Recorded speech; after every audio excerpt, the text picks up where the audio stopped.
Bem-vindo ao canal Conservador da Verdade. Muitos cristãos não entendem o termo conservador. Associam a farisaísmo, legalismo, fanatismo e posturas extremistas quanto aos usos e costumes. Pensam que um conservador é aquele cristão retrógrado, inimigo de tudo o que é novo, que parece viver em seu próprio mundinho. Antes, gostaria de falar um pouco sobre o termo conservadorismo. O conservadorismo, na verdade, é a negação da ideologia. Trata-se de um estado da mente, de um tipo de caráter, de uma maneira de olhar para a ordem social civil. O conjunto de opiniões conservadoras pode comportar uma diversidade considerável de visões a respeito de um número considerável de temas. Uma prova de que o conservadorismo não é uma ideologia são os princípios específicos enfatizados pelos conservadores que, em um dado período, variam de acordo com as circunstâncias e as necessidades daquela época. Os não conservadores imaginam que a ordem temporal é a única ordem e que as necessidades materiais são as únicas necessidades e que eles podem fazer o que quiserem do patrimônio da humanidade. No outro lado da linha estão todas as pessoas conservadoras que reconhecem uma ordem moral duradoura no universo, uma natureza humana constante e deveres transcendentes para com a ordem espiritual e a ordem temporal. Em suma, uma pessoa conservadora é simplesmente uma pessoa que considera as coisas permanentes mais satisfatórias do que o caos.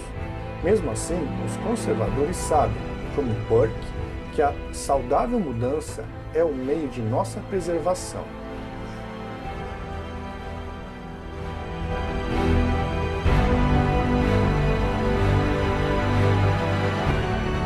Exemplo de alguns princípios conservadores: a existência de uma ordem moral duradoura, aderir aos costumes, à convenção e à continuidade, princípio da prudência, atenção no princípio da variedade, refreados pelo princípio da imperfectibilidade, necessidade de uma prudente contenção do poder e das paixões humanas. Podemos perceber, à luz da palavra de Deus, que todo salvo em Cristo deve ser conservador. Mas por quê? Porque conservar, do ponto de vista bíblico, não significa ter uma falsa santidade, estereotipada, que faz dos usos e costumes a causa e não o efeito. Não significa que o cristão deve usar determinada roupa, cabelo ou, por exemplo, bater palma ou não na igreja. Antes, implica observâncias à sã doutrina, a qual nos leva a ter santidade eterna e externa. A Bíblia nos manda guardar, conservar o que temos recebido do Senhor. Em João, capítulo 14, versículo 23, diz assim: Respondeu Jesus: Se alguém me ama, guardará a minha palavra, e o meu Pai o amará, iremos para ele e faremos nele morada. Em Apocalipse, capítulo 1, versículo 3, diz assim: Bem-aventurados aqueles que leem e aqueles que ouvem as palavras da profecia e guardam as coisas nelas escritas, pois o tempo está próximo. No Salmo 119, versículo 11, diz assim: Guardo no coração as tuas palavras, para não pecar contra ti.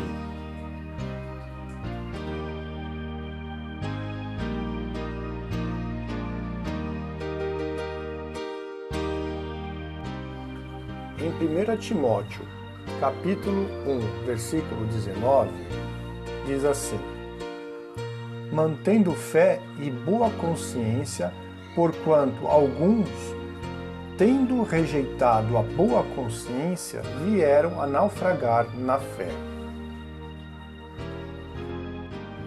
No capítulo 3, agora versículo 9, diz assim: Conservando o mistério da fé com a consciência limpa. De novo, conservando o mistério da fé com a consciência limpa. Em 1 Tessalonicenses, capítulo 5, versículo 19, diz assim: não apagueis o Espírito. De novo, não apagueis o Espírito.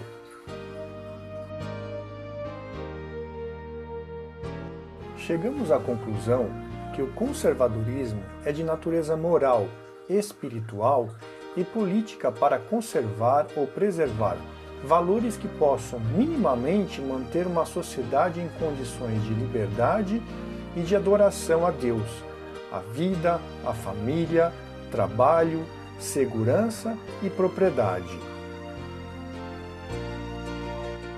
Se falarmos um pouco de capitalismo, ele em si não é redentor nem abençoador. Quem o usa, como demonstrou Calvino, define se será bênção ou maldição. O conservador cristão, até onde lhe for possível, precisa resgatar e defender a visão de Calvino e dos peregrinos americanos sobre o calvinismo de fundamentos judaicos cristãos.